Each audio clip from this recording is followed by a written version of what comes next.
ඔව් මිත්‍රය. මේ යුද්ධයේදී මහා විනාශයක් වෙනවා. නියතම වෙනවා. නමුත් මෙයක් දැනගන්න. නව සම්ප්‍රදායන්ගේ නිර්මාණයකුත් සිදුවනවා. පැරණි සම්ප්‍රදායන් විෂ බවට පත් වෙලා වසර දහස් ගණනකට පෙර වේදයන් යම් ධර්මයක්ද ස්ථාපිත කළේ එය දැන් වදන්වලට පමණක් සීමා වෙලා. වරුණ ක්‍රමය මනුෂ්‍යයාගේ බුද්ධිය මතයි පදනම්ව තිබුණේ. අද වන විට එය මනුෂ්‍යයාගේ උපත මත පදනම් වෙලා එය කෙලෙසීමේ මාධ්‍යයක් බවට පත් වෙලා මිත්‍රය. පැරණි ව්‍යවස්ථා බිඳ වැටේවි. නව ව්‍යවස්ථාවන් බිහිවේවි. පැරණි ධර්මය නව ස්වරූපයකින් පෙනී හිඳීවි. යම් ලෙසකින්ද වස්සාන ඍතුවට පෙර වලාවන් පැතුරුණු ආකාශයේ කිලිටි ලෙස දිස්වන්නේ එලෙසම දූවිල්ලෙන් වැසී ගිය පොළවත් කිලිටි ලෙස දිස්වන්නේ එබඳු තත්ත්වයක්මයි අදත්. වස්සානයෙන් පසුව ආකාශය සහ පොළව සේදී පිරිසිදු වන්නාසේම එලෙසින්ම මෙම යුද්ධයෙන් පසුව සමාජය සහ ලෝකය සේදී පිරිසිදු වේවි මිත්‍රය.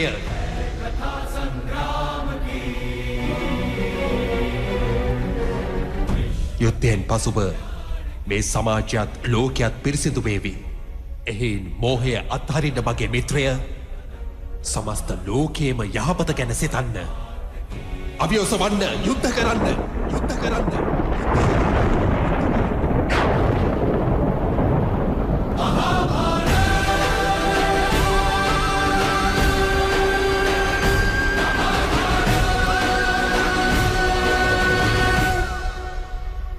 මාහට ඔබේ වදන් ඇසෙනවා මාදව්.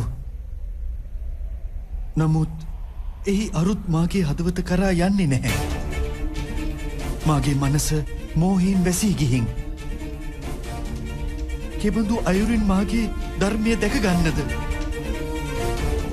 මාගේ මනස මාගේ උදවිය ගැන සිතුවිල්ලෙන්. කෙලෙසද සමස්ත ලෝකය ගැන සිතන්නේ. මාදව් ඔබ පැවසුවා ඔබ මගේ රථය සුදුසු දිශාවට රැගෙන යන බව. මාගේ ආත්මී රථාචාර්යාවී මාගේ ජීවන රථය නිසි මාර්ගයට රැගෙන එන්න මාදව්.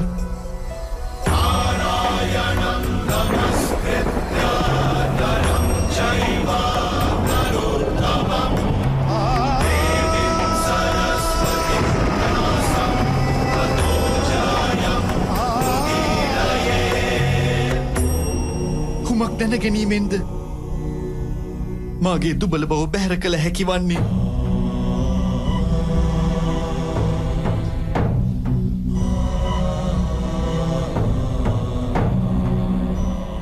නැගිටින්න මිත්‍රය.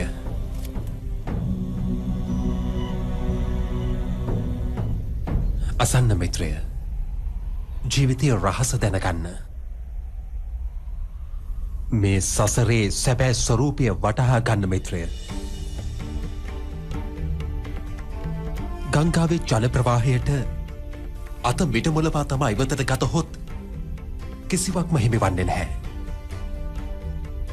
නමුත් අතැඟිලි එකතු කර දෝතක් සාදා ගංගාවේ ජල ප්‍රවාහය තුළට දැමුවහොත් ගංගා ජලයට මුහුණතෙක් ළඟා විය හැකියි.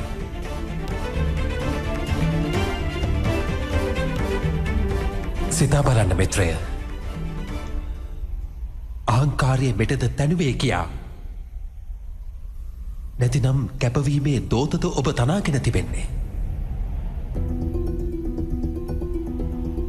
මේ ඥානය ධාරණය කරගත හැකි වේවිද?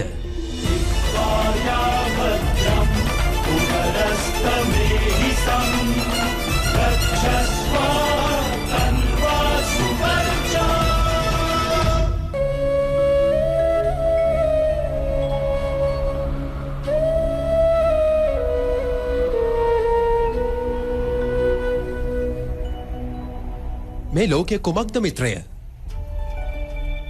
මනුෂ්‍යයින් අමනුෂ්‍යයින් පක්ෂීන් සිව්පාවුන් ක්‍රමීන් පනුවන් මත්සයින් වෘක්ෂ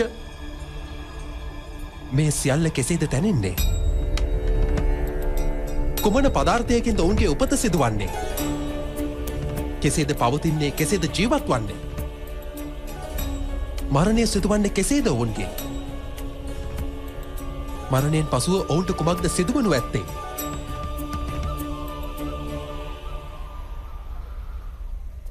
එම රහස ගැන සිතා බලන්න. මිනිසුන්ගේ දේහයේ පසෙනුයි තැනී තිබෙන්නේ මාධව. ජලය රුධිරය ලෙස ඒ තුළ සංසරණය වනවා. ගින්න දේහයට උණුසුම ලබා දෙනවා. එසේම දේහයේ ඉඩකඩ ඇති තැන්වල ආකාශය පවතිනවා. ඒ අරුත පොළොව, වායුව, ජලය, ගින්න සහ ආකාශය. මේ පංච මහා භූතයන්ගෙනුයි ශරීරය නිම වී තිබෙන්නේ. එසේනම් මහෝත්තමයන්, ගුරුද්‍රෝණයන්, පොළොව, ජලය, වායුව, ගින්න සහ ආකාශයට වඩා වැඩි යමක් නොවේ. ධර්මයේ ප්‍රාඥාත් පංච මහා භූතයන්ගේ එකතුවක්. එසේම අධර්මවාදියත්. එසේනම් කා ගැනද ඔබ මෝහයක් පවත්වන්නේ? පසටද? නමුත් මාධව, මේ පසෙන් සැදි සිරුරෙන්නේ මිනිසුන් එකිනෙකව හඳුනාගන්නේ. සියලු සබඳකම් මේ පසෙන් සැදි දේහය සමගනේ. නෑ මිත්‍රය. සත්‍යයයි පවසන්නේ එය නම් මරණයෙන් පසුව අපගේ දේහයන් විනාශ කර දමන්නේ නෑ. සැබැවින්ම මිනිසාගේ හඳුනා ගැනීම ඔහුගේ දේහයෙන් නොවේ. එලෙසම සබඳකම්වල පදනමත් දේහයම නොවේ මිත්‍රය. මනුෂ්‍යයාගේ ස්වභාවය, ඔහුගේ හැසිරීම්, එමෙන්ම ඔහුගේ ක්‍රියාවනි ඔහුගේ හඳුනා ගැන්ම. මේ ස්වභාවය, හැසිරීම සහ ක්‍රියාවන් කෙලෙසකද තැනෙන්නේ? එය වටහා ගන්න මිත්‍රය.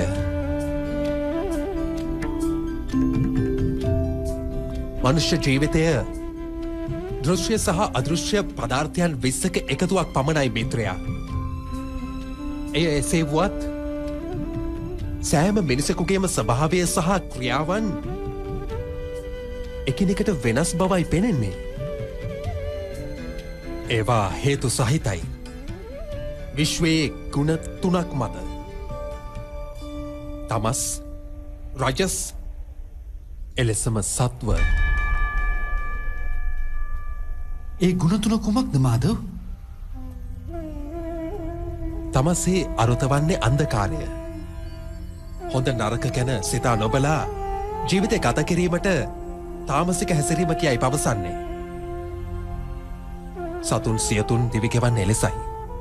තමන්ගේ ශාරීරික අවශ්‍යතා සම්පූර්ණ කර ගැනීමට පමණයි. සත්වයන්නෙහි අරුත ඥානයේ ආලෝකය. යම් තැනැත්තෙක් සෑම අවස්ථාවකදීම ධර්මය ගැන, සත්‍ය ගැන, එමෙන්ම සම්ප්‍රදායන් ගැන සිතා බලා කටයුතු කරන්නේද එවිට එයට සාත්වික ජීවිතයකයි පවසනවා. මේ දෙදෙනා මධ්‍යයේ මෙබඳු පුද්ගලයෙකුත් හිඳෙනවා. ඔහු සතුව ඥානය නම් තිබෙනවා. නමුත් ශරීරයේ සහ මනසේ අවශ්‍යතා සමග එය බන්ධනය වී තිබෙන්නේ. එබඳු මනුෂ්‍යයා රජස්, එනම් අහංකාරයෙන් පිරි මානසික තත්ත්වයක් සමගයි දිවිගෙවන්නේ ඔහු. තමස්, රජස්, එමෙන්ම සත්ව ගුණවල ප්‍රමාණයන්ගේ අඩුවැඩ්වීම් වල එකතු වෙනුයි මනුෂ්‍යයාගේ ස්වභාවය තැනෙන්නේ.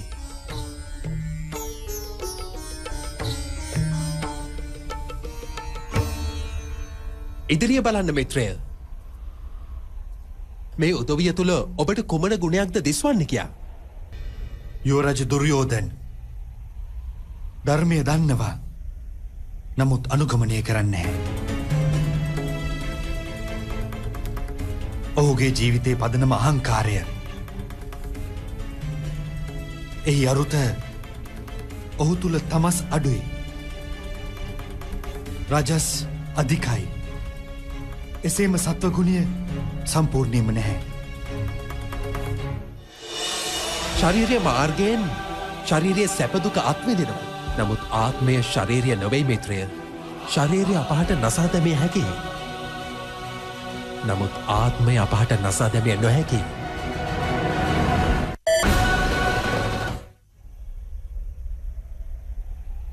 මේ පැත්තේ දුෂ්ශාසන් කුමරු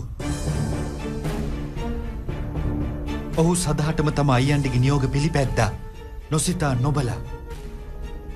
ඒ අරුත ඔහු තුළ තමස් පමණයි.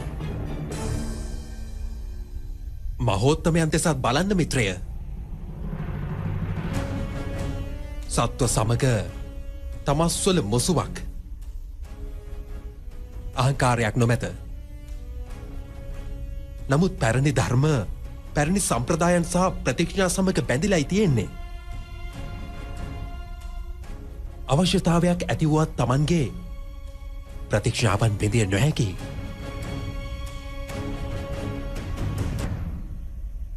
ගුරුද්‍රෝණයන් දෙස බලන්න. ඥානය සහ අහංකාරය දෙකම තිබෙනවා. ඥානය මිනිසාට විමුක්තිය ලබා දෙනවා. නමුත් මෙතුමන්ගේ අහංකාරය ඔහුට මිදෙන්නට දෙන්නේ නැහැ.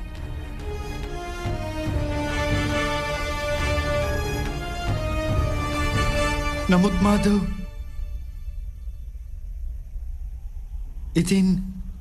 ඉතින් මනුෂ්‍යයාගේ ස්වභාවය මේ ගුණ තුනෙහිම එකතුවක් නම් එසේ නම් මනුෂ්‍යයාගේ හැසිරීම කලින්ම නියම වෙලානේ. සිංහයා මුවාව කාදමනවාමයි. එසේම මුවා සිංහයාට බියපත් වනවාමයි. එසේ නම් ධර්මයට ප්‍රශංසයයි. අපරාධයට දඩුවම් ඇයි. ඒවා එහි අරුතකුමක්ද?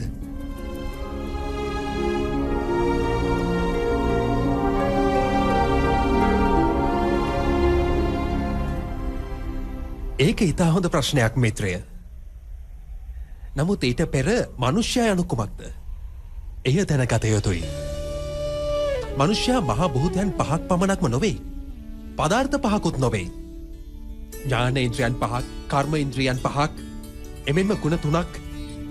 එබඳු දේවල් 23ක එකතුවක්මත් නොවේ. සෑම මනුෂ්‍යයෙකුටම යාමට ඒමට එමෙන්ම ක්‍රියාවන් කිරීම පිණිස නියතෙන් ශක්තියක් අවශ්‍ය වනවා. එම ශක්තියට චේතනාවයයි පවසනවා. එසේ නම් මාධව මනුෂ්‍යය යනු චේතනාවද? නැහැ මිත්‍රය. මනුෂ්‍යයාගේ චේතනාව සමග ඒ දේවල් 23හි එකතුවට කියන නම ප්‍රකෘතිය. 24ක් දේවලින් තැරුණු මනුෂ්‍යයා නැමැති යන්ත්‍රය තුළ වාසය කරනවා පුරුෂයා. ඒ අරුත පරමාර්ථයේ අංශය. එයටයි ආත්මය කියා පවසන්නේ. ප්‍රකෘති සහ පුරුෂ දෙක මුසු වූ විටදී එහි අර්ථය පරමාර්ථයේ අංශයත් ආත්මයක් බවට පත්ව දේහේ වාසය කරන විට එවිටයි මනුෂ්‍යයා ජීවත් වන්නේ. මේ ආත්මය කුමක්ද මාධව? ඒ දැනගැනීමට ඇති මාර්ගය කුමක්ද? මනුෂ්‍යයා රථයක් භාවිතා කරනවා වගේ. එලෙසම ආත්මයත් ශරීරය නැමැති මේ යන්ත්‍රය භාවිතා කරනවා. ශරීරය මාර්ගයෙන් ශරීරයේ සැප දුක අත්විඳිනවා. නමුත් ආත්මය ශරීරය නොවේ මිත්‍රය. ශරීරය අපහට නසා දැමිය හැකියි. නමුත් ආත්මය අපහට නසා දැමිය නොහැකියි. ආත්මය අපට නසා දැමිය හැක්කේ අසත්පුරුෂ ආශාවන්ගෙන්. ධර්මානුකූලව ජීවත්වීම එයයි කළ යුතු වන්නේ. මේ ආත්මය අවිවලින් සිදුර කළ නොහැකි. එමෙන්ම ගින්නෙන් දවා හැරියද නොහැකි. ජලයට එය දුබල කළද නොහැකි. එසේම සුළඟට එය වියලා දැමියද නොහැකි. ආත්මය ශරීරය තුළ රැඳී හිඳිබිනුත් එය අමරණීයයි. සැබවින්ම අමරණීයයි මාගේ මිත්‍රය අර්ජුන්. ශරීරය ඝාතනය කර දැමිය හැකි නමුත් ආත්මය ඝාතනය කර දැමිය නොහැකි. ආත්මය සර්ව ව්‍යාජ අචලයි, ස්ථිරයි, සදාතනිකයි. පැරණි වස්ත්‍රය බැහැර කර මනුෂ්‍යයා අලුත් වස්ත්‍රයක් ඇඳගන්නවා සේම එලෙසම ආත්මය පැරණි සිරුර හැරදමා වරින් වර අලුත් සිරුරක් දරාගනු ලබනවා. නමුත් මාදව මා නම් ලෝකයේ අත්විදීම මාගේ ශරීරයේ මාර්ගිනුයි කරන්නේ. තමුන්වම දැකීම දැනගෙන මා කෙසේද ආත්මය දැනගන්නේ? තමුන්වම ආත්මයක ස්වරූපයෙන් දැන ගැනීම කළ නොහැක්කකුත් නොවේ මිත්‍රය. දැස් සහ කටහඬ නොමැතුව ජීවත් වනවා. යමෙකු සතුව අතපය නැතිද ඔවුනුත් ජීවත් වනවා. එන් පැහැදිලි ශරීරයේ මනුෂ්‍යයා නොවන බව. යමෙකුගේ චේතනාව නැතිවනවද ඔහු සිහිමුර්ජා වනවා. නමුත් ඔහු ජීවත් වනවා. එයින් පැහැදිලි මනුෂ්‍යයාගේ චේතනාමය ස්වභාවය එයත් ශරීරය නොවන බව. මේ අයුරින් තැනැත්තෙක් තමන්ගේ ඇතුළත සොයා බලන්නේද මා ඉන්ද්‍රියන් නොවේ, ශරීරයත් නොවේ, හැඟුමනුත් නොවේ, සිතුවිලිද නොවේ, ඥානයද මා නොවේ. එය වටහාගෙන යන පුද්ගලයා අවසානයේදී තමන්ව ආත්මයේ ස්වරූපයෙන් දැනගන්නවාමයි.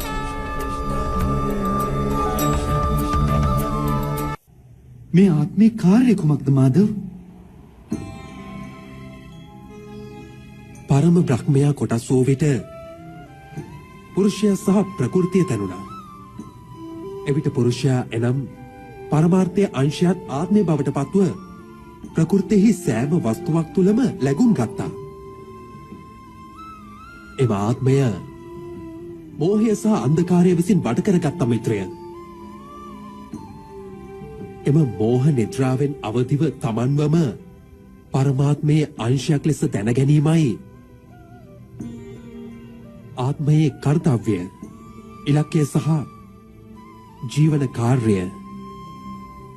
නමුත් මාදව හැම ආත්මයක්ම පරමාත්මයේ අංශයක් නම් එවිට දියුණුව සහ පරිහානිය පරමාත්මය විසින්මද කරන්නේ? යම් ලෙසකින්ද මඩේ වැටුණු මාණික්‍ය නොම බබලන්නේ එලෙසින්ම ප්‍රකෘතියේ පදාර්ථ 24න් වටවුණු ආත්මයට අමතක වනවා එය පරමාර්ථයේම එක අංශයක් බවත්. බහුතරයක් ආත්මයන් තම දේහයයි සියල්ල කියා සිතන්නේ. නමුත් එය දේහයෙන් බැහැරයි කියා දැනගැනීමට නොහැකි වනවා. ශරීරය සැප, දුක, රස, පහස ආදිය අත්විඳින විටදී එය තමන්ගේ අත්දැකීමක් ලෙස පිළිගන්නවා. ඉතින් වෙනසකට වෑයමක්වත් දරන්නේ නැහැ.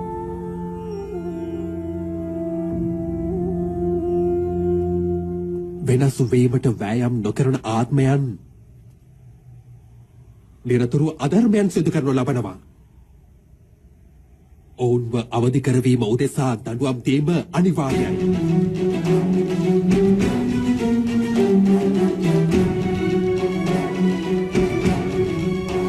ඔබත් මේ හොඳින් දැනගන්න මිත්‍රය. ඔබ ශරීරයක් නොවේ. ඔබද එක් ආත්මයක්. මේ රණබිම තුල දක්නට ලැබෙන සෑම යුද බටෙක්ම ඔවුන් යයි ඔබ සිතා සිටින අය නොවේ. මද කලක් එක් සැබොම ශරීරයක් තුල වාසය කරනු ලබනවා. ඔවුන්ගේ සිරුර මිය යාවේ. නමුත් මේ සැබොම අමරණීයයි. ඔවුන් නැවත අලුත් සිරුරක් දරා ගන්නවා. තමුන්වම ශුද්ධ ආත්මයේ ස්වરૂපයෙන් දැනගන්නාතුරු අධර්මයේ බැහැර කර ධර්මයේ තුල ස්ථිර බවට පත්වන තුරු එතෙක්ම ඔවුන් උපත ලබනවා. මරණයට පත්වනවා. එයයි බ්‍රහ්ම විද්‍යාවේ පළමු පාඩම මිත්‍රය. යමෙක් උපන්නේද ඔවුන් නියතියෙන්ම මිය යනවා. එසේම යමෙක් මිය යන්නේද ඔහු නියතියෙන්ම නැවත උපත ලබනවා. මේ මහා ඥානයට සාංඛ්‍ය යෝගයයි පවසන්නේ.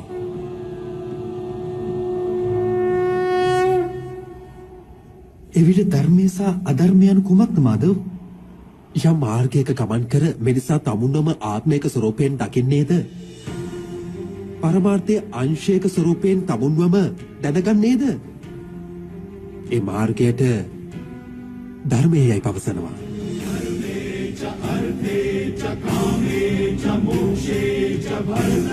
මනුෂ්‍යයා තමුන්වම පරමාර්ථයේ අංශයක ස්වරූපයෙන් දැනගන්නේද? එවිට ඔහුට සාක්ෂාත් වනවා මේ විශ්වයමයි පරමාත්මය කියා. එලෙසම පරමාත්මයමයි විශ්වය කියාත් මේ විශ්වයේ සහ පරමාත්මයේ කිසිදු වෙනසක් ඇත්තේ නැහැ.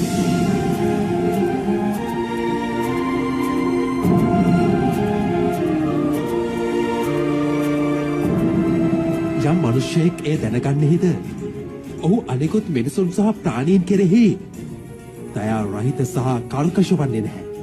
ඔහු මේ දන්නවා දිව කැපීමෙන් පීඩාව ඇතිවන්නේ දිවට පමණක් නොවන බව. එය හොඳින් දැනෙනවා සමස්ත ශරීරය පුරාවටම. එලෙසින්ම එක් මිනිසෙකුට පීඩාවක් ඇතිවන විට සමස්ත ලෝකයේම නියතයෙන්ම මේ පීඩාව අත්විඳිනවා.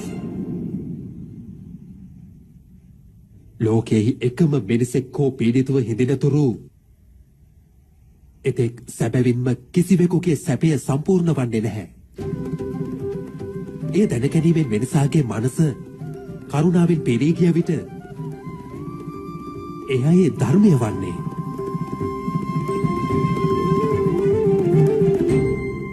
යමෙක් තුල තමස්කුණිය පැතිරිලා නම් ඔහු අනුන් උදෙසා කටුක දයා රහිත ආත්මාර්ථකාමී පුද්ගලයෙක් වනවා.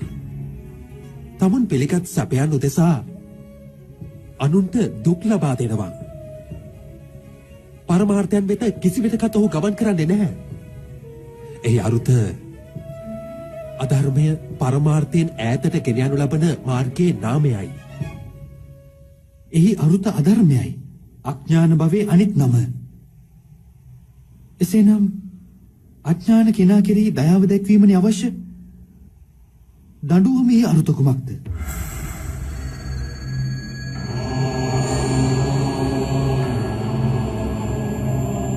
අඥානයා ඥානයේ වටිනාකම දැනගැනීමට සූදානම් නැතිනම්, ඥානයේ දෙස බැලුම් හෙලන්නටවත් සූදානම් නැතිනම්, එවිට දඬුවමයි දයාව.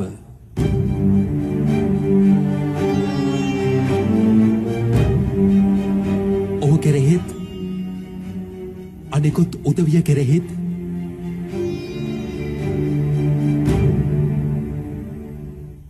විශ්වයේ ගමන සදහටම පරමාර්ථය දෙසට විය යුතුයි. එය අනිවාර්යයි. නමුත් ඇතැම් විටකදී යම් තත්ත්ව හටගනු ලබනවා. ඒ නොදන්නාකම, මෝහය සහ අධර්මය වැඩි වෙනවා. මේ ලෝකෙන් ධර්මය තුරන් වී යාමේ බිය උපදිනු ලබනවා. ලෝකෙන් ධර්මය තුරන් වී ගිය විටදී කරුණාවත් නැසී යනවා. සත්‍යද නැසී යනවා මාගේ මිත්‍රය. අනාගත පරපුරට ධර්මයේ හෙබවීම පිණිස ඒ උදෙසා අද අධර්මවාදීන්ව නසා දමන ධර්මය නැවත ස්ථාපිත කිරීම අනිවාර්යයි.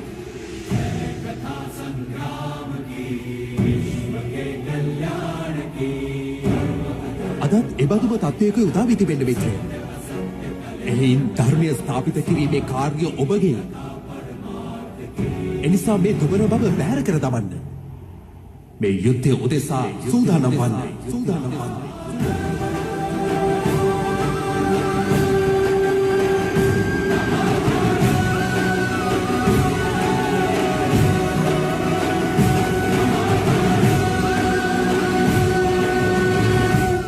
නමුත් මාතින් ප්‍රාණඝාතය සිදු වේවිනේ. මා නිසා කාගේ හෝ ප්‍රාණය නැති වේ නම් මාගේ ඇතුළත කරුණාව නැසී නොයාවිද? එසේම ධර්මයේ පදනම කරුණාව නම් එවිට මාගේ ආත්මය අධාර්මික වන්නේ නැතිද?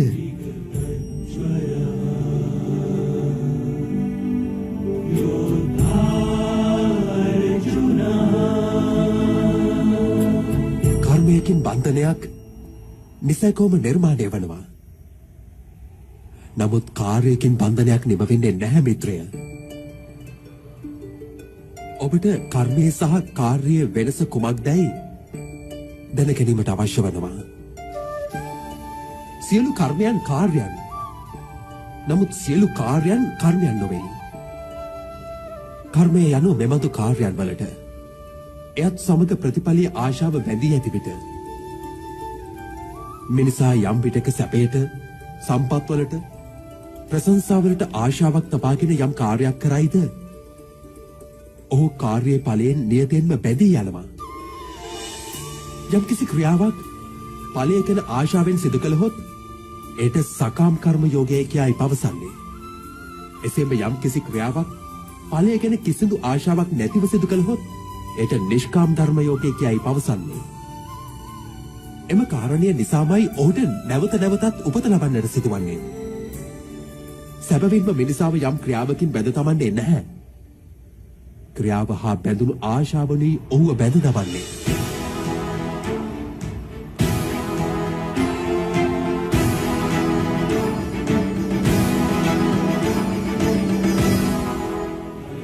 ඒ කෙසේද මාධව? මේ යුද්ධයේදී ඔබට ජය ලැබීමට ආශාවක් ඇතනම් පරාජය වුණොත් ඔබට දරුණු දුකක් ඇති වේවි. එවිට ඒ දුක ඔබ ලවා නැවතත් කාර්යයක් කරවාවේ. ඒ උදෙසා ඔබට නැවත උපදින්නට සිදු වේවි. එසේම ඔබ ජය ලැබුවහොත් ඔබේ අහංකාරය වැඩි වේවි. ඒ අහංකාරය ඔබව ලෝම ජය ගැනීම උදෙසා පොළඹවාවි. ඔබ ලවා ප්‍රාණඝාතය සිදු කරවාවි. ඒ පාපය ඔබව බැඳ දමාවි. සිතා බලන්න. ඔබට මේ යුද්ධයේදී ජය ගැන ආශාවක් හෝ පරාජය ගැන බියක්වත් නැතිනම් මේ යුද්ධය නිමා වෙද්දී ඔබට සතුටක් දැනේවිද දුකක් දැනේවිද? සතුටකුත් නැහැ මාධව, දුකකුත් නැහැ. එසේනම් ඔබේ සැප දුක කලකිරීම සංතාපය අහංකාරය යුද්ධයේ හේතුවෙන් නොවේ. යුද්ධය සමගින් ඔබගේ ආශාවන් බැඳී පවතිනවා. ඒකයි හේතුව. ඇයි එය සත්‍යයක් නොවේද මිත්‍රය?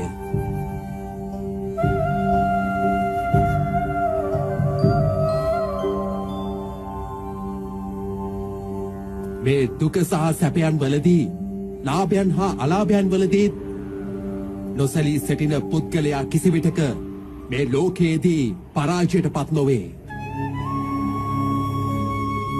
අහන්න අර්ජුන, සැප දුක එකසේ පිළි අරගෙන ලාභය හානි ජය පරාජය ගැන සිතන්නේ නැතිව ඔබ යුද්ධ කළහොත් කේතකී පුත්‍රය, එවිට ඔබ පාපයක කොටස්කරුවෙක් වන්නේ නැහැ.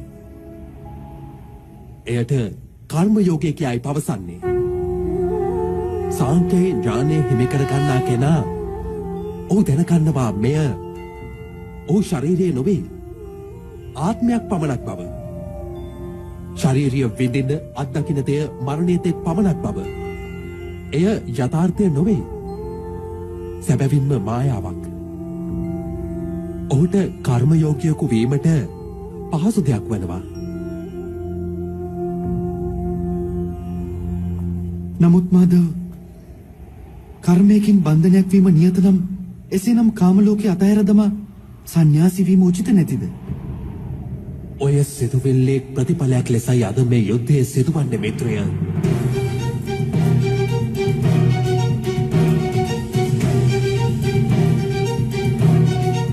සිතා බලන්න. සත්ව ගුණයෙන් පරිපූර්ණ ධර්මයේ දන්නා උදවිය ක්‍රියාවන් අත්හැර දමනු ලබනවා. එවිට අධර්මයෙන් පිරි උදවියයි මේ ලෝකේ පාලනය කරන්නේ.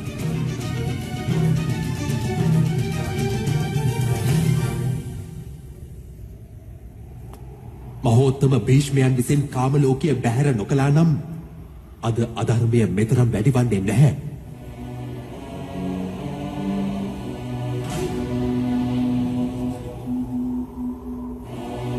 පාණ්ඩු අධිරාජානන් සන්‍යාසියෙකු බවට පත් නොවුණා නම් අද ඔබගේ යුධිෂ්ඨිර අයන්දිය සතුටින් රජකම් කරනවා.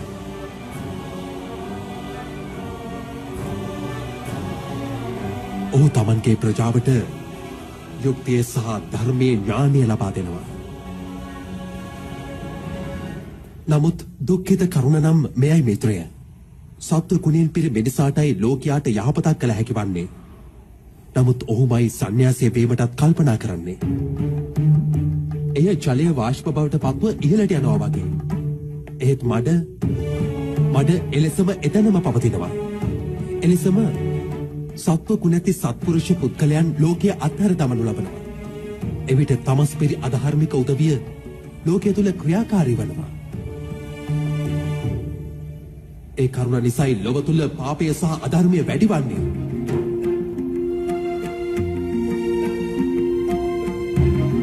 නමුත් කර්ම යෝගිය මේ විශ්මිත තත්වයෙන් සමස්ත ලෝකයම ආරක්ෂා කරනවා. කර්ම යෝගියා ඵලය ගැන ආශාව අත්හරිනවා. නමුත් කිසිම විටක ක්‍රියාවන් බැහැර කරන්නේ නැහැ. ඔහු මේ ලෝකයේ තුලම හිඳෙනවා. සන්න්‍යාසියෙකු ආකාරයෙන් සියලු කාර්යයන් සිදු කරනවා. නමුත් ඒවායෙහි ඇලුම් ගන්නේ නැහැ. කර්ම යෝගියා තම දරුවන් ගැන, තමන්ගේ අය ගැන, තම ප්‍රජාව ගැන කිසිදු අපේක්ෂාවක් හෝ ආශාවක් තබා ගන්නේ නැහැ. තමුන් සන්න්‍යාසියෙකුගේ ලාභයක් විඳිනවා. නමුත් සමාජයට කාම භෝගියෙකු ලෙස යහපත උදා කරනවා. මිනිස්සු තමන්ගේ දරුවන්ගේ සැපේ උදෙසා වෙහෙස වෙනවා මාධව. තම දරුවන්ගෙන් සැප විඳීමේ අපේක්ෂාවක් නැත්තේයි. මිනිසා තම දරුවන් උදෙසා කුමන කාර්යයක් කළද? එය ව්‍යාපාරයක්ද ප්‍රේමයක්ද? ප්‍රේමයයි මාධව. එසේනම් තම කාර්යයන් ගැන ඵලයේ අපේක්ෂාවක් ඇයි මිත්‍රය? අනාගත ලාභය ගැන ව්‍යාපාරයන් වලදී සැලකනු ලබන්නේ ප්‍රේමයේදී නොවේ. යම්කිසි මිනිසෙක් තම දරුවන්ගේ චරිතය ගොඩනැගීම නිසි අයුරින් සිදු කරයි නම්, දරුවන්ට ප්‍රේමයේ සහ ධර්මයේ සාරධර්ම ලබා දෙයි නම්, ඔහුගේ දරුවනුත් මිනිසාට ප්‍රේමය සහ ආරක්ෂාව ලබා දෙනවා නිසකවම. දරුවන්ගේ ක්‍රියාවන් සත්පුරුෂයන්ගේ හැසිරීමයි ඔවුන්ගේ ක්‍රියාවන් වන්නේ. ඔවුන්ගේ ක්‍රියාවන් පිළිබඳව අපහට කිසිදු අයුරකින් අයිතියක් නැතිනම්, ඔවුන් ගැන ආශාවන් සහ අපේක්ෂාවන් තබා ගැනීමෙන් කොමන ප්‍රයෝජනයක්ද? ගැඹුරින් මේ ගැන සිතා බැලුවොත් මිත්‍රය, ඉක්මනින්ම මේ දැනගනීවේ. ජීවිතේ කිසිම කාර්යයක් නැහැ ආශාවන් සහ අපේක්ෂාවන් ඒවාට අයදා ගැනීම අනිවාර්ය වන. විශ්වය නම් පරමාත්මය වන්නේ, මනුෂ්‍යයා එම පරමාත්මයේ කොටසක් නම්, සියලු කාර්යයන් පරමාත්මයයි කරවන්නේ. මනුෂ්‍යයා විසින් කිසිවක්ම කරන්නේ නැහැ.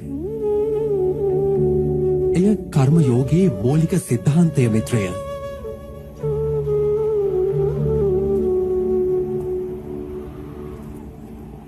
ඔබටත් කර්ම යෝගියෙක් බවට පත්ව මේ යුද්ධය සිදු කිරීම අවශ්‍යයි මිත්‍රය.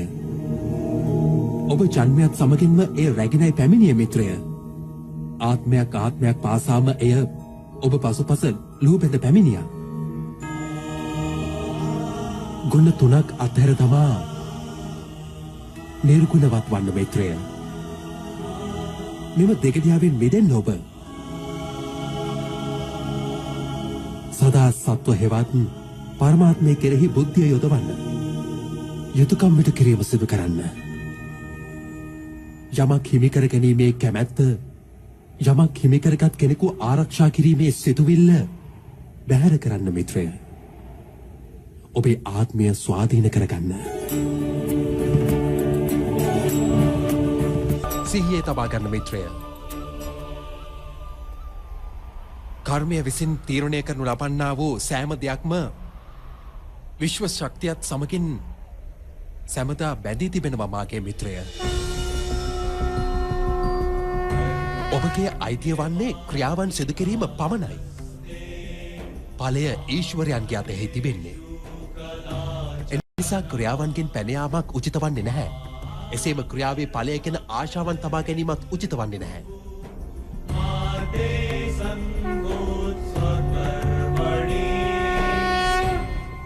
ඵලය අත්හැර දමන, නමුත් ක්‍රියාව අත්හැර නොදමන එබඳු කර්ම යෝගියෙක්ව දැනගත හැකි වන්නේ කෙසේද මාධව? ඔබ මාගෙන් විමසන්නේ ඉතාමත් වැදගත් පැනයක්. ජීවිතය නම් වූ වෘක්ෂයට ඵල ලැබෙන්නේ විශ්වාසය මත පමණයි. අහන්න මිත්‍රය, යමෙක් රසයෙන් මිදෙන්න ආහාරම බැහැර කර තමයි නම්, සැබවින්ම ඔහුගේ මනසින් රස තණ්හාව කිසිදා බැහැර වන්නේ නැහැ. ඔහුට හානි දෙකක් සිදුවනවා. එකක් ඔහු දුබලයෙක් බවට පත්වනවා. යමක් හේතුවෙන් පරමාත්මය හිමිකර ගැනීමට වෑයම් කිරීම අනිවාර්ය වනවද? එය ඔහුට කළ නොහැකි දෙයක්. එලෙසින්ම සදහටම ඔහුගේ මනස රස තණ්හාවෙන් සම්පූර්ණයෙන් පිරී තිබෙනවා. එයින් ආහාර බැහැර කිරීමට වඩා උතුම් වන්නේ රසයට තිබෙන එම තණ්හාව බැහැර කර දැමීමයි. කර්මයෝගී තමන්ගේ මනසේ සියලු ආශාවන් ඇද දමනවා. ජීවිතය වගකීමක්සේ සලකා නිසකවම කාර්යයන් සිදු කරනවා. නමුත් ඒ කාර්යයන් සමග මුසුවන්නේ නැහැ. ඒ අරුත යම් තැනැත්තෙක් තම කාර්යයන් ගැන ආශාවක් හෝ කැමැත්තක් තබා නොගනී නම් ඔහුගේ කාර්යනුයි පරිපූර්ණ වන්නේ. එක් අසාර්ථක බවකින් දුකට පත්ව යමකුගේ මනස කම්පා නොවේද? එක් සාර්ථක බවකින් සතුටට පත්වී තමන්ව සර්ව ශ්‍රේෂ්ඨයෙකු ලෙස නොසලකයිද? එබඳු තැනැත්තාටයි කර්මයෝගී කියා පවසන්නේ. එබඳු තැනැත්තා ජීවිතයේ නැවත නැවතත් සාර්ථක වනවා.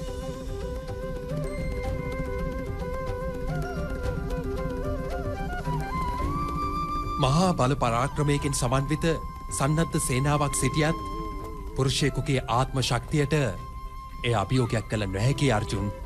එය තමයි සදාතනික සත්‍යය වන්නේ. ඒට නොබියව මුහුණ දෙන්න එයයි අවශ්‍ය. සියල්ල බුද්ධියෙන් විමසා බලා කටයුතු කරන්න. එයයි මේ සියල්ලටම පිළිතුර වන්නේ. ඵලයේ ආශාවෙනුයි ප්‍රාර්ථනා හටගන්නේ. ප්‍රාර්ථනාවෙහි ස්වභාවයයි අතෘප්තිමත්ව හිඳීම. අතෘප්තියෙන් ක්‍රෝධය උපත ලබනවා. එම ක්‍රෝධයෙන් මෝහය උපදිනවා. මෝහය හේතුවෙන් මිනිසාට ආචාර ධර්මවල හැසිරීමේ ඥානය යටපත් වනවා. ඥානය නැතිවීමෙන් බුද්ධිය නැතිවෙනවා. අනිසි ආකාරයේ කටයුතු සිද්ධ වනවා. සමාජය එබඳු තැනැත්තාගේ සතුරෙක් බවට පත්වනවා. අවසානයේදී එබඳු මිනිසා සම්පූර්ණයෙන්ම පිරිහී යනවා.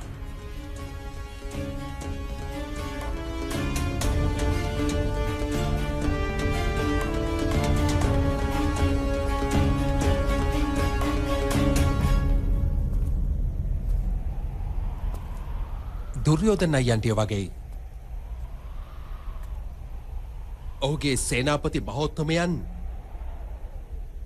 ඔහුගේම සතුරෙක්. ඔබට ජය උදෙසා ආශිර්වාද කළා.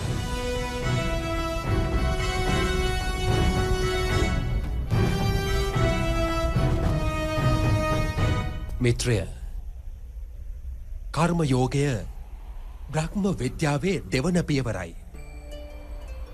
පරමාර්ථය තුල තම බුද්ධිය ස්ථිර කරන්න. තමන්වම ආත්මයක්සේ දකින්න. මිත්‍යා බැඳීම් වලින් මෙදෙන්න උත්සාහ කරන්න. ඵලයට ඇති ආශාව අත්හැර දමා ක්‍රියාවන් පමණක්ම සිදු කරන්න.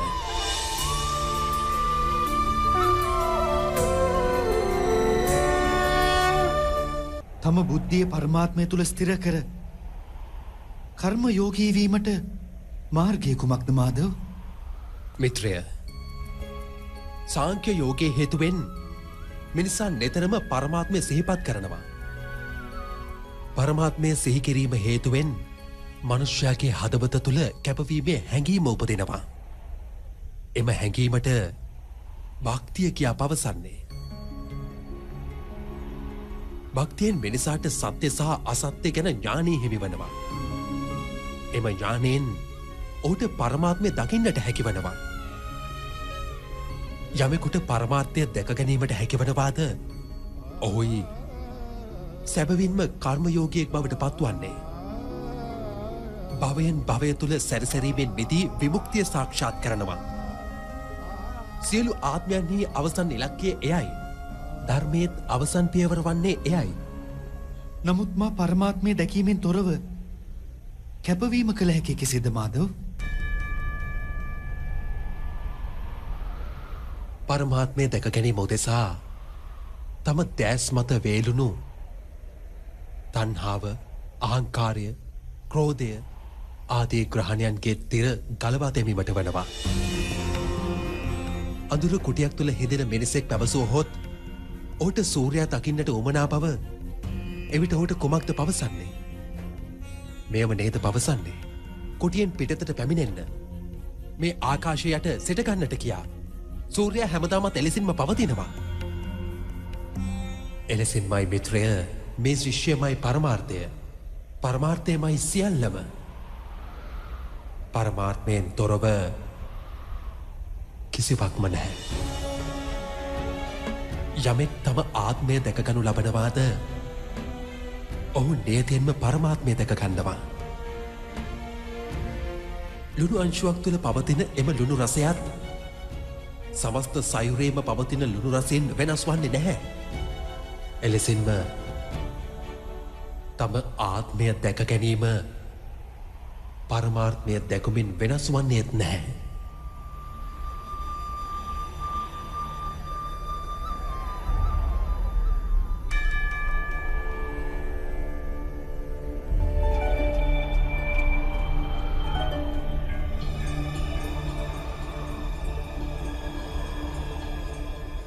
එසේනම් මාධව ඔබමද පරමාත්මය?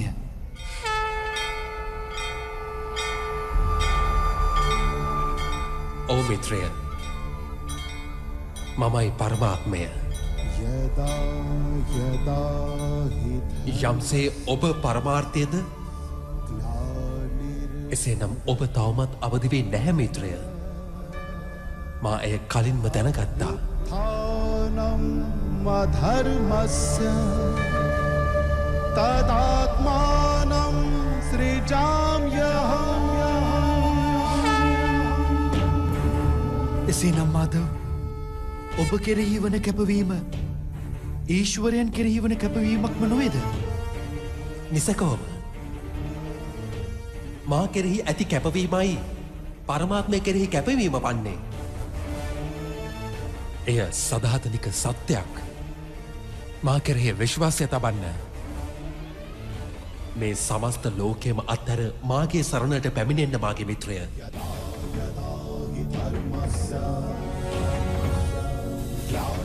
මමයි ලෝකය. මේ ලෝකයේ තිබෙන සෑම අංශුවක්ම වන්නේ මමයි.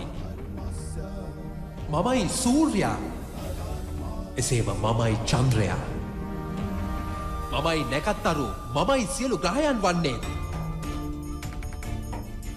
මා සූර්යයටත් වඩා පැරණි. එලෙසම යම් රුකක පිපි කුසුමකටත් වඩා නැවුම්. මායි සියලු මිනිසුන් වන්නේ. මායි දෙව්ලොව සහ නිරය දරාගෙන හිඳින ශක්තිය වන්නේ. මමයි දුර්යෝධන වන්නේ. එසේම මමයි අර්ජුන් වන්නේ.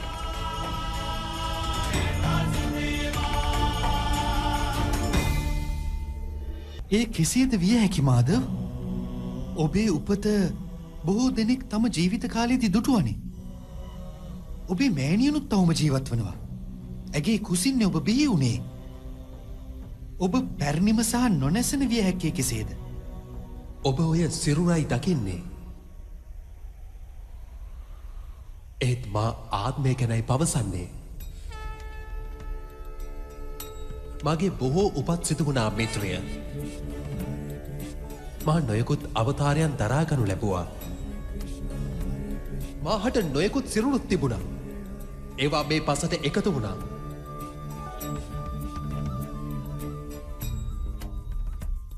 මතුවටත් මෙහි මා වරින් වර උපත ලබාවේ.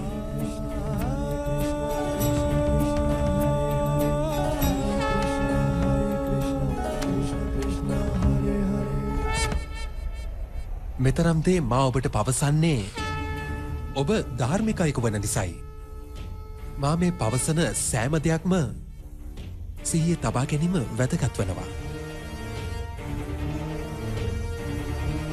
පවිත්‍ර වූ සෑම ආත්මයක්ම විනාශයෙන් දුර්භාග්‍යයෙන් ඈත් වෙනවා. එයයි සදාතනික සත්‍ය වන්නේ මේ විශ්වතලයටත් එහා ගිය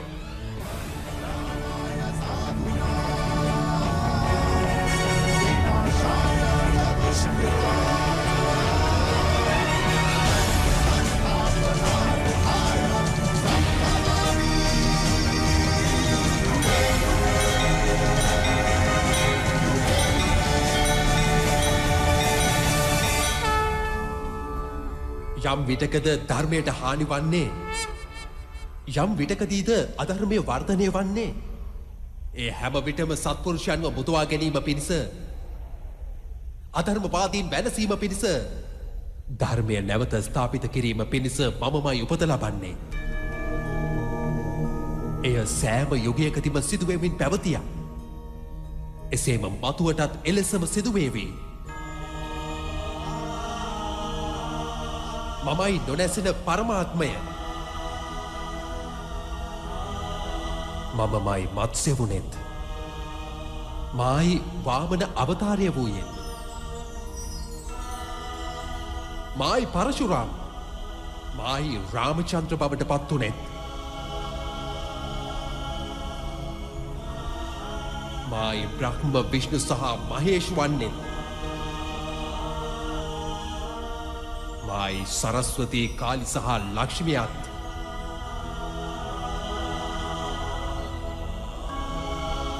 මා පුරුෂයෙක් නොවෙයි, ස්ත්‍රයක්ද නොවෙයි. එසේම නපුංසකයෙකුද නොවෙයි.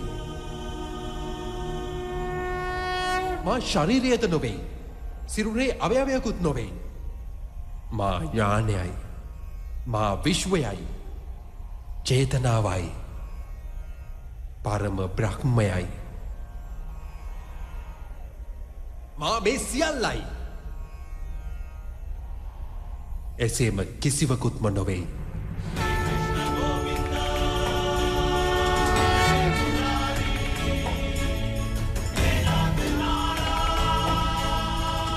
එලෙසම සෑම යුගයකම සිදුවුණා. මතුවටත් එලෙසින්ම සිදුවේවි.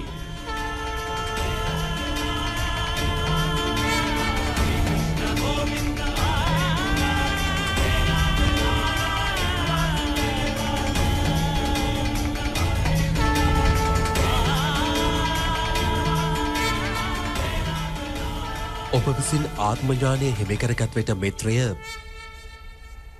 මා සමග මුසු වී ඇති බව ඔබ අත්දකීවි.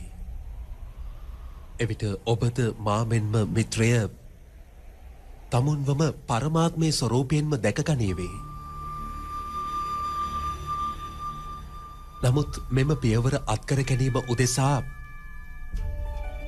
මා කෙරෙහි පරිපූර්ණ කැපවීම අනිවාර්ය වනවා. කැපවීම කුමක්ද මාදව්? කැපවීම මනසේ තත්ත්වයකට කියන නමක්. මිනිසා විසින් තමන්ගේ සියලු සංකල්ප බැහැර කරගනිමින් තමුන්ගේම කියා කිසිදු අයුරක තේරුණ ගැනීම නැතිනම් ප්‍රතිශ්ශාන්තියම කරන්නේ නැහැ. යම් අයුරක කාර්යන්ද ඔහුට දෙනු ලබන්නේ ඒ ආකාරයේ කාර්යනුයි ඔහු විසින් කරන්නේ. සැබවින්ම කැපවීමෙහි අරුත වන්නේ තමුන්වම තමන්ගේ මනස, බුද්ධිය, ඥානය, කැමැත්ත, ආශාවන් සහ තම හැඟුමන් තමන්ගේ සියල්ලම කෙනෙකු හට ප්‍රදානය කිරීමයි. එබඳු කැපවීමකට භක්තිය යයි පවසනවා.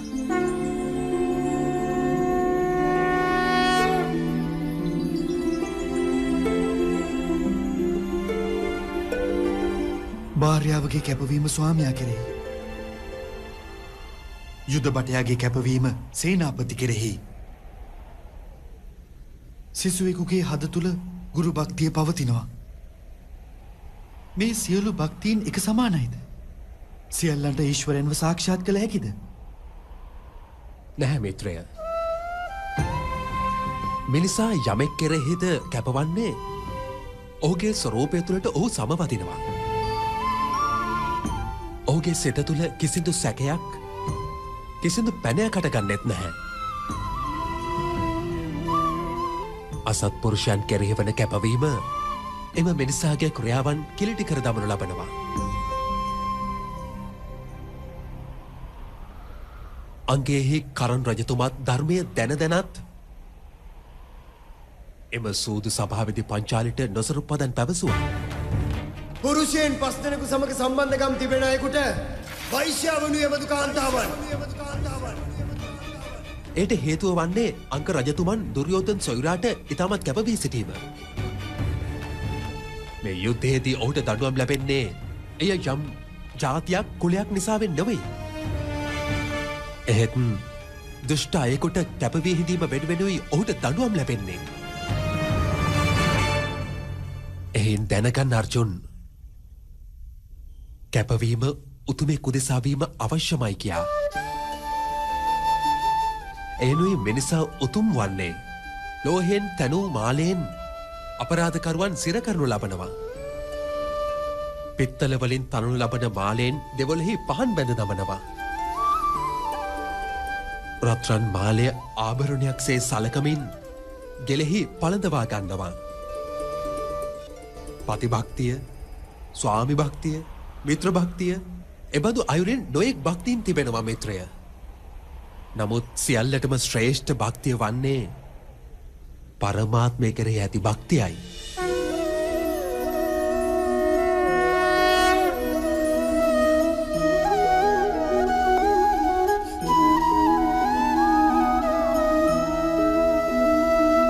නමුත් පරමාත්මයට ඇති භක්තිය සාංක්‍ය නැතිනම් කර්ම යෝගයත් සමග සම්බන්ධය කුමක්ද? සාංක්‍ය යෝගයේ හේතුවෙන් මිනිසා තමන්වම ආත්මය ස්වරූපයෙන් දැක ගන්නවා. කර්ම යෝගයෙන් ඔහු තමන්ගේ ජීවිතයේ බැඳීම් වලින් මිදෙනවා. පවතින භක්තිය හේතුවෙන් මිනිසාට පරමාත්මයේ සැබෑ ස්වරූපය ගැන ඥානය ඇති වෙනවා. පරමාත්මය ගැන ඥානයෙන් මිනිසා උපතින මෙය යන සසර ගමනින් මිදී සත්චිත් ආනන්ද ස්වරූපය සාක්ෂාත් කරගන්නවා. පරමාත්මය තුළට සමවැදී තමුන්ම පරමාත්මය බවට පත්වනවා. එය හරියට පුංචිම පුංචි ජලබින්දුවක් සාගරයට මුසු වූ විට එය සාගරය බවට පත්වනවා වාගෙමයි. එහි අරුත මේ සිරුරේ කිසිදු වැදගත්කමක් නැති බවද? නියතවම වැදගත්කමක් තිබෙනවා. ශරීරයේ උපකාරයෙනුයි මිනිසා පරමාත්මය සාක්ෂාත් කරගත හැකි වන්නේ. මරණය සහ නැවත උපත අතර කාලය තුලදී ඔව් මිත්‍රය, මේ යුද්ධයේදී මහා විනාශයක් වෙනවා. නියතවම වෙනවා. නමුත් මෙයක් දැනගන්න, නව සම්ප්‍රදායන්ගේ නිර්මාණයකුත් සිදුවනවා. පැරණි සම්ප්‍රදායන් විෂ බවට පත් වෙලා වසර දහස් ගණනකට පෙර වේදයන් යම් ධර්මයක්ද ස්ථාපිත කළේ එය දැන් වදන්වලට පමණක් සීමා වෙලා. වර්ණ ක්‍රමය මනුෂ්‍යයාගේ බුද්ධිය මතයි පදනම්ව තිබුණේ. අද වන විට එය මනුෂ්‍යයාගේ උපත මත පදනම් වෙලා එය කෙලෙසීමේ මාධ්‍යයක් බවට පත් වෙලා මිත්‍රය. පැරණි ව්‍යවස්ථා බිඳ වැටේවි. නව ව්‍යවස්ථාවන් බිහිවේවි. පැරණි ධර්මය නව ස්වරූපයකින් පෙනී හිඳීවි. යම් ලෙසකින්ද වස්සාන ඍතුවට පෙර වලාවන් පැතුරුණු ආකාශයේ කිලිටි ලෙස දිස්වන්නේ එලෙසම දූවිල්ලෙන් වැසී ගිය පොළවත් කිලිටි ලෙස දිස්වන්නේ එබඳු තත්ත්වයක්මයි අදත්. වස්සානයෙන් පසුව ආකාශය සහ පොළව සේදී පිරිසිදු වන්නාසේම එලෙසින්ම මෙම යුද්ධයෙන් පසුව සමාජය සහ ලෝකය සේදී පිරිසිදු වේවි මිත්‍රය.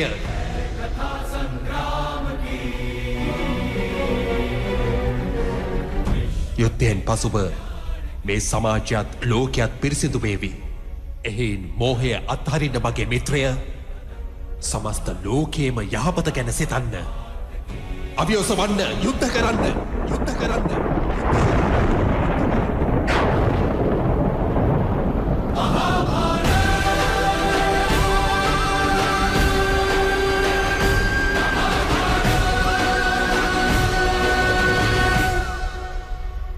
මාහට ඔබේ වදන් ඇසෙනවා මාදව්. නමුත් එහි අරුත් මාගේ හදවත කරා යන්නේ නැහැ. මාගේ මනස මෝහයෙන් වැසී ගිහින් කෙබඳු අයුරින් මාගේ ධර්මය දැක ගන්නද? මාගේ මනස මාගේ උදවිය ගැන සිතුවිල්ලෙන් කෙලෙසද සමස්ත ලෝකය ගැන සිතන්නේ. මාධව, ඔබ පැවසුවා ඔබ මගේ රථය සුදුසු දිශාවට රැගෙන යන බව. මාගේ ආත්මී රථාචාර්යාවී මාගේ ජීවන රථය නිසි මාර්ගයට රැගෙන එන්න මාධව.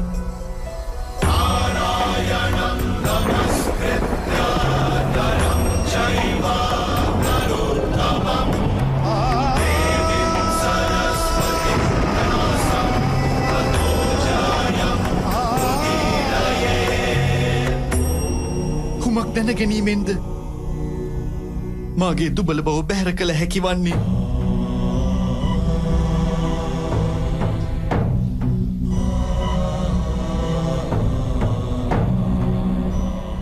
නැගිටින්න මිත්‍රය.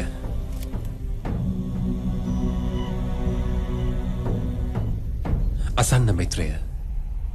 ජීවිතය රහස දැනගන්න. මේ සසරේ සැබෑ ස්වරූපය වටහා ගන්න මිත්‍රය. ගංගාවේ ජල ප්‍රවාහයට අත මිටමුලවා තමා ඉවතට ගතහොත් කිසිවක්ම හිමිවන්නේ නැහැ. නමුත් අතැඟිලි එකතු කර දෝතක් සාදා ගංගාවේ ජල ප්‍රවාහය තුළට දැමුවහොත් ගංගා ජලයට මුහුණතෙක් ළඟා විය හැකි.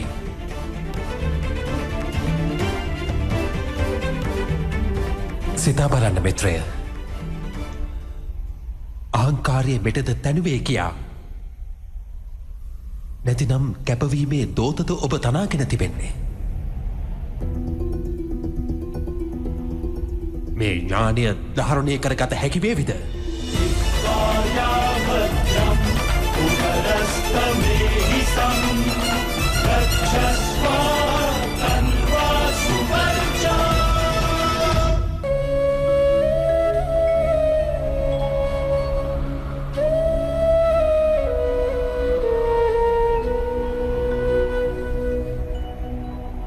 මේ ලෝකයේ කුමක්ද මිත්‍රය?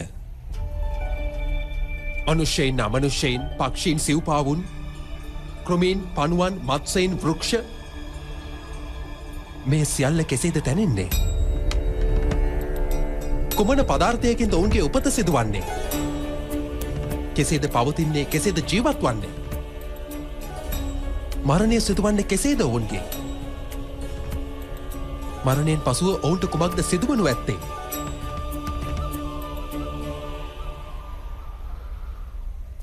එම රහස ගැන සිතා බලන්න. මිනිසුන්ගේ දේහයේ පසෙනුයි තැනී තිබෙන්නේ මාධව. ජලය රුධිරය ලෙස ඒ තුළ සංසරණය වනවා. ගින්න දේහයට උණුසුම ලබා දෙනවා. එසේම දේහයේ ඉඩකඩ ඇති තැන්වල ආකාශය පවතිනවා. ඒ අරුත පොළොව, වායුව, ජලය, ගින්න සහ ආකාශය මේ පංච මහා භූතයන්ගෙනුයි ශරීරය නිම වී තිබෙන්නේ. එසේනම් මහෝත්තමයන්, ගුරුද්‍රෝණයන්, පොළොව, ජලය, වායුව, ගින්න සහ ආකාශයට වඩා වැඩි යමක් නොවේ. ධර්මයේ ප්‍රාඥාත් පංච මහා භූතයන්ගේ එකතුවක්. එසේම අධර්මවාදියත්. එසේනම් කා ගැනද ඔබ මෝහයක් පවත්වන්නේ? පසටද? නමුත් මාධව, මේ පසෙන් සැදි සිරුරෙන්නේ මිනිසුන් එකිනෙකව හඳුනාගන්නේ. සියලු සබඳකම් මේ පසෙන් සැදි දේහය සමගනේ. නෑ මිත්‍රය. සත්‍යයයි පවසන්නේ එය නම් මරණයෙන් පසුව අපගේ දේහයන් විනාශ කර දමන්නේ නෑ.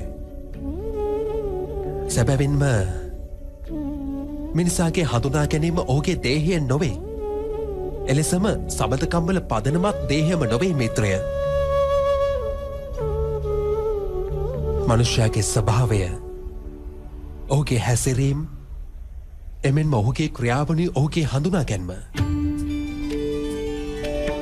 මේ ස්වභාවය, හැසිරීම සහ ක්‍රියාවන් කෙලෙසකද තැනෙන්නේ? එය වටහා ගන්න මිත්‍රය.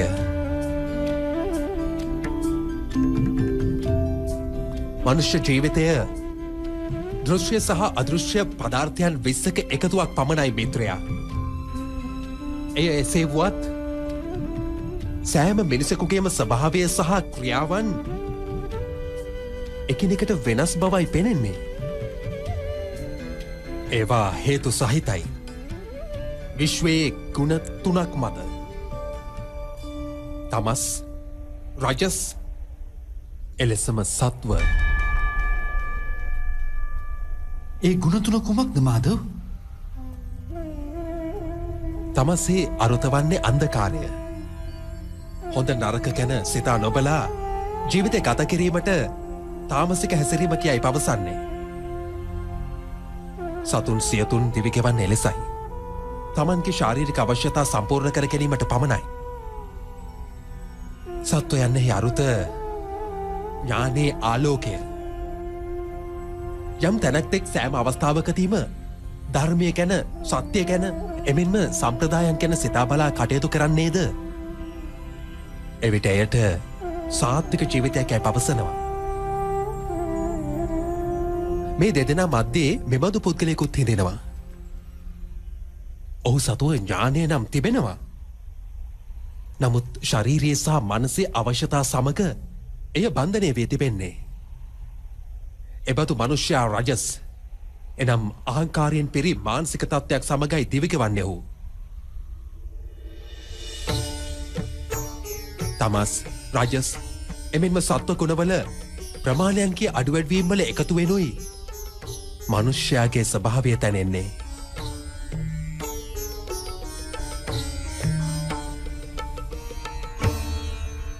ඉදිරිය බලන්න මිත්‍රය. මේ උදවිය තුළ ඔබට කුමන ගුණයක්ද දිස්වන්නේ කියා. යුවරජ දුර්යෝධන් ධර්මය දන්නවා. නමුත් අනුගමනය කරන්නේ නැහැ. ඔහුගේ ජීවිතයේ පදනම අහංකාරය. එහි අරුත ඔහු තුළ තමස් අඩුයි. රජස් අධිකයි. එසේම සත්වගුණය සම්පූර්ණයම නැහැ. ශරීරය මාර්ගයෙන් ශරීරයේ සැපදුක අත්විඳිනවා. නමුත් ආත්මය ශරීරය නොවෙයි මිත්‍රය. ශරීරය අපහට නසා දැමිය හැකියි. නමුත් ආත්මය අපහට නසා දැමිය නොහැකියි.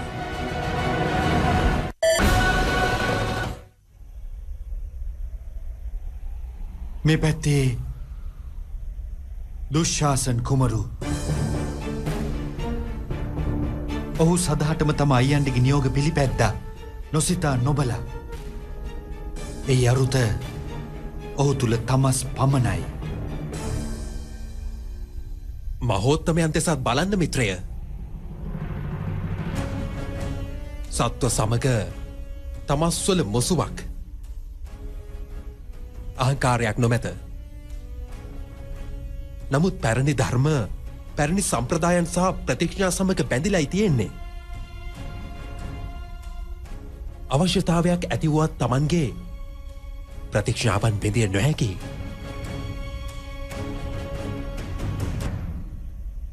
ගුරුද්‍රෝණයන් දෙස බලන්න.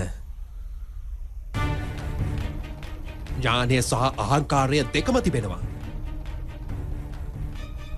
ඥානය මිනිසාට විමුක්තිය ලබා දෙනවා. නමුත් මෙතුමන්ගේ අහංකාරය ඔහුට මිදෙන්නට දෙන්නේ නැහැ.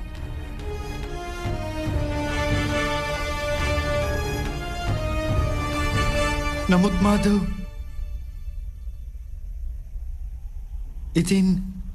ඉතින් මනුෂ්‍යයාගේ ස්වභාවය මේ ගුණ තුනෙහිම එකතුවක් නම් එසේ නම් මනුෂ්‍යයාගේ හැසිරීම කලින්ම නියම වෙලානේ. සිංහයා මුවාව කා දමනවාමයි. එසේම මුවා සිංහයාට බියපත් වනවාමයි. එසේ නම් ධර්මයට ප්‍රශංසායයි. අපරාධයට දඩුවම් ඇයි. ඒවා එහි අරුත කුමක්ද?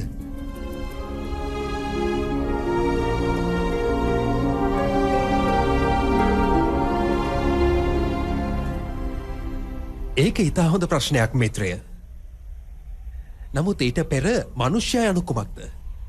එය දැනගත යුතුයි. මනුෂ්‍යයා මහා භූතයන් 5ක් පමණක්ම නොවේ.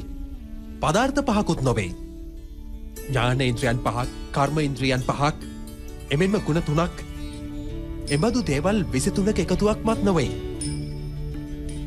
සෑම මනුෂ්‍යයකොටම යාමට ඒමට එමෙන්ම ක්‍රියාවන් කිරීම පිණිස නියතෙන් ශක්තියක් අවශ්‍ය වනවා.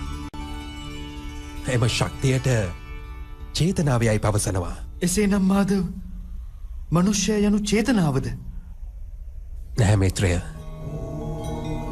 මනුෂ්‍යයාගේ චේතනාව සමග ඒ දේවල් 23 එකතුවට කියන නම ප්‍රකෘතිය.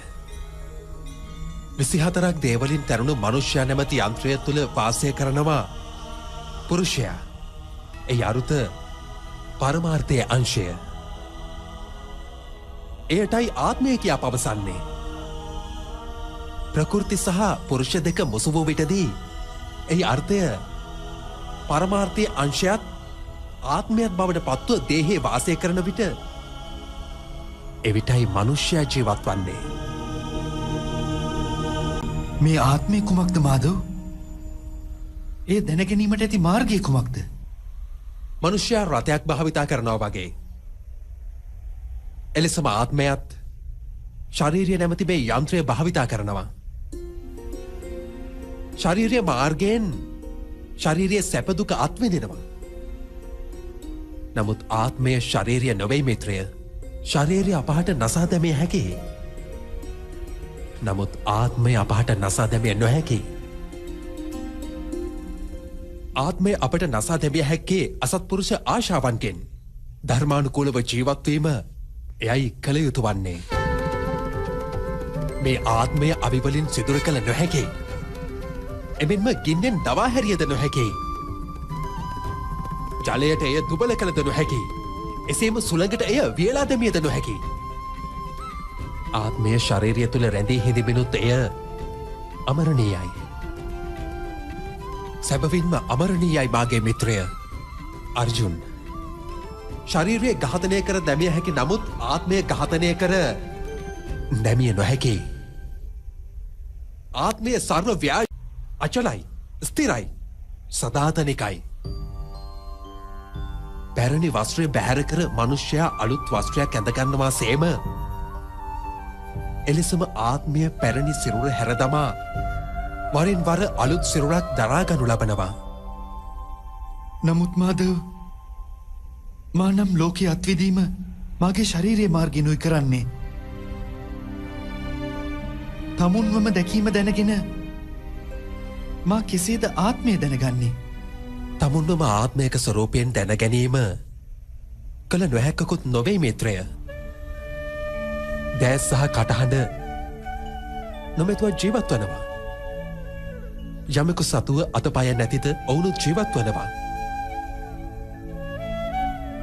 ඉන් පැහැදිලි ශරීරයේ මනුෂ්‍යයා නොවන බව. යමෙකුගේ චේතනාව නැතිවනවද